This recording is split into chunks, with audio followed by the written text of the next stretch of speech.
Secret Level was a big hit for Amazon Prime at the end of 2024, and I didn't really hear that much bad about it. I heard that the Warhammer episode was pretty good. The Pac-Man episode sounded absolutely insane. The Concord one was a little bit of cringe, but outside of that, I think Tim Miller and the guys over there that brought you Death, Love, and Robots, I think I'm pronouncing that right. I think I got the names in correct order. Did an amicable job, at least good enough for them to get a season 2. So let's see if and when we can expect that. A Secret Level has been renewed for a second season at Amazon Prime Video. The series is an adult animated anthology made up of short stories set in the world of various video games such as Pac-Man and the Dungeons and Dragons, which is hopefully they got a better representation of what they're dealing with right now in the actual tabletop space.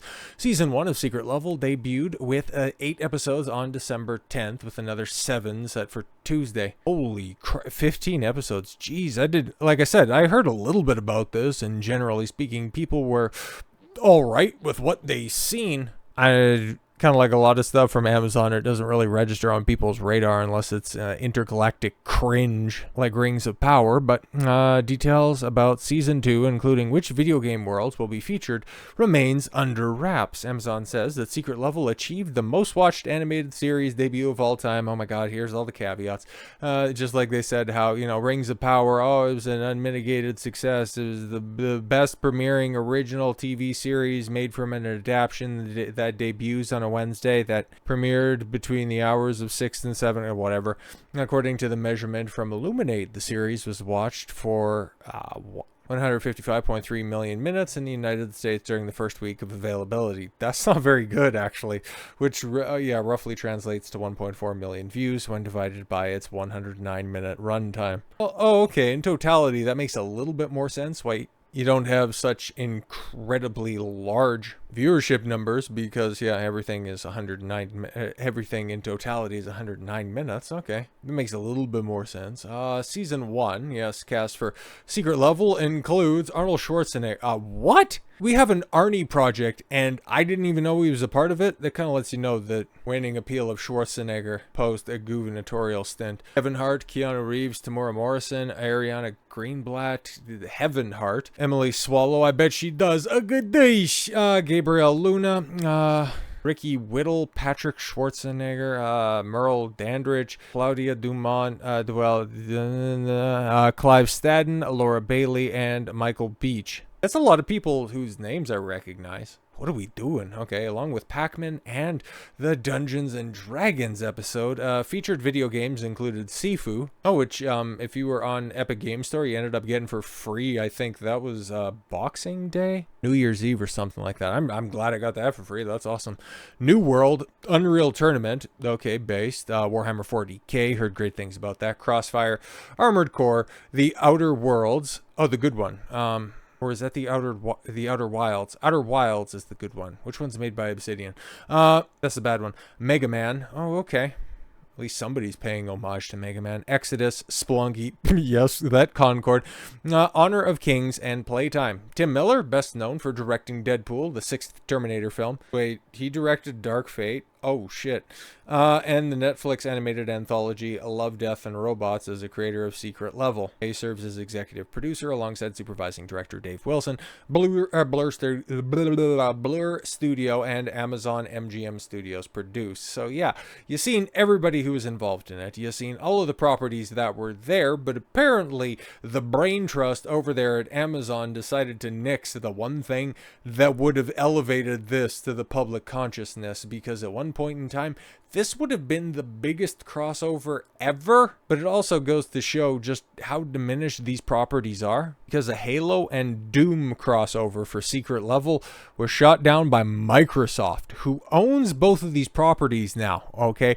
When Microsoft acquired Bethesda, they got id with them, so this is something that could happen at any given point in time. Like if they're going to put Rare to good use and have a big Microsoft brawler or Microsoft cart, Xbox beach games, or whatever they want to do out there, I guess they could have this big IP crossover. But this right here, I mean, that's easy marketing and something that would have gone viral, honestly. having Master Chief and the Doomslayer mowing down Covenant, Flood, or Demons of Hell. That would have been cool as shit. No, because Microsoft are retarded. They decided to rain on people's parade. Let's see what we're dealing with here.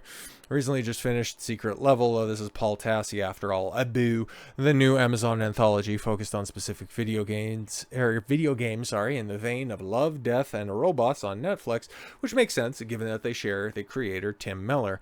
Many franchises, both new and old, appeared in the series, from Pac-Man to Warhammer to new mobile hits like Honor of Kings and Crossfire.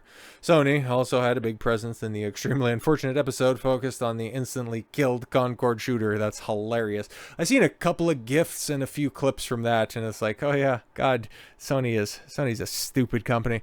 And they also had the last episode of the season, a very, very bad segment featuring a number of PlayStation icons in a way that felt like an overly long ad, rather than a coherent story. I mean, you guys did something very similar with Astrobot that was Game of the Year, but you couldn't translate that to a layup like this. Oh my God. Sony's rival, Microsoft, it did not show up in the same way. Well, sort of, with, yeah, Spelunky, another, indie studio that they bought up because Microsoft is like, you guys have competent IPs that are out there. Like, why isn't a Gears of War Secret Level story out there? Like, that should be easy. You're setting up for the E-Day prequel. I think that's supposed to come out this year, which, it's been a minute since I played a Microsoft game, full stop, but that might get me back in a little bit because I really like the Gears of War trilogy. That first one, when it dropped in 2006, that shit was revolutionary. I remember renting it from Blockbuster, plugging it into the Xbox 360, and mastering the perfect reload. Oh my God, that was so much fun. That was back when Cliffy B was over there making Epic Games rock and roll. Hey, second Epic Games reference from a different time frame, but yeah, Cliffy B making fun-ass games, not the boring slop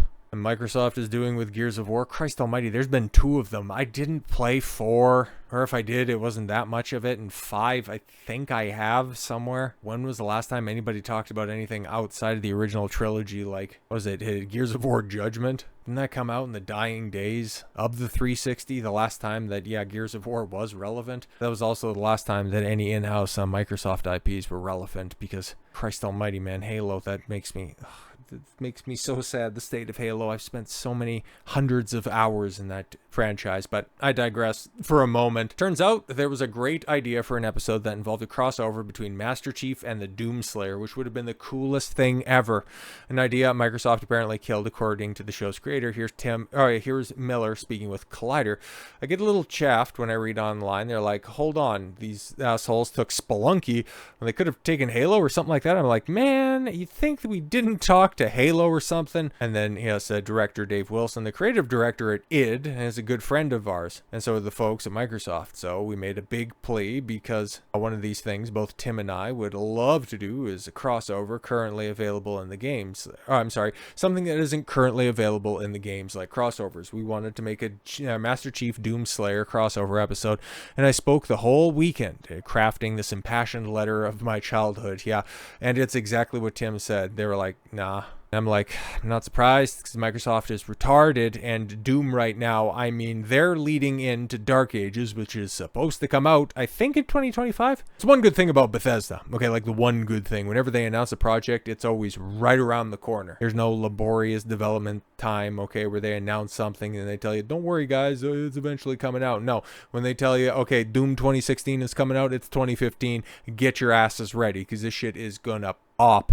When Eternal was coming out, what was it? I think that was announced at the last E3, and then it came out right before the pandemic hit. I remember the director on that project, he was on Joe Rogan's podcast right when all of the travel restrictions were dropping. That was crazy. But you got the rebranded Halo studios, like they could use a little bit of a boost. Yeah, you got the upcoming Doom game. It's so perfect, but what, Microsoft wants to maintain brand integrity? Jesus. Whenever something like this gets shot down, it's usually because, in the name of brand safety. If you do or you don't want an IP represented in a specific way, Microsoft now owns both properties after acquiring Bethesda, but it seems like an incredibly bad call on their end. Doom has a new game coming out in 2025, The Dark Ages, and Halo.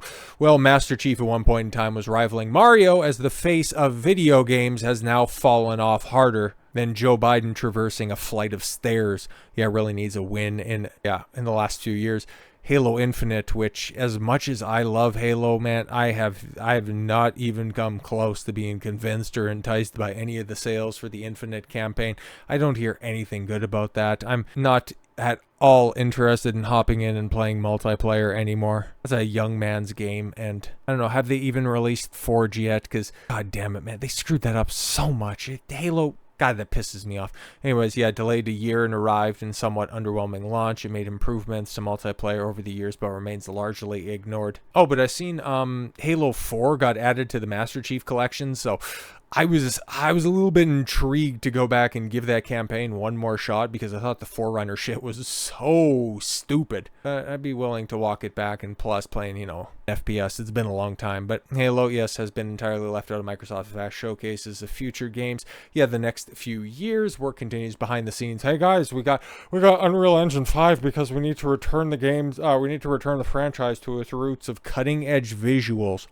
Most significant presence of Master Chief lately is the very bad Halo live-action series that got cancelled after 2 seasons, which, hey, EFAP, I'm waiting for that coverage to drop on Season 2. You guys said that it's already done. Just go ahead and drop it because I want to see how bad the Fall of Reach was. Fuck. Anyways, but a Master Chief Doomslayer crossover, I mean, come on, it's a slam dunk if I've ever seen one. Yeah, exactly. And the way that Warhammer crossover episode, the way that got bigged up for Secret Level, I mean, they're more than capable. And perhaps with the overwhelming amount of people going, Microsoft, what the hell are you doing? Maybe when Season 2 of Secret Level comes around, maybe they will see that there is genuine enthusiasm out there, and Microsoft, for the first time in a very, very, very, very, very long time, does the right thing by Master Chief. So with all that said, thank you all very much for the gift of your time. I've been Don Consuelo. I want you to follow your gut and get after it. Take care, everyone.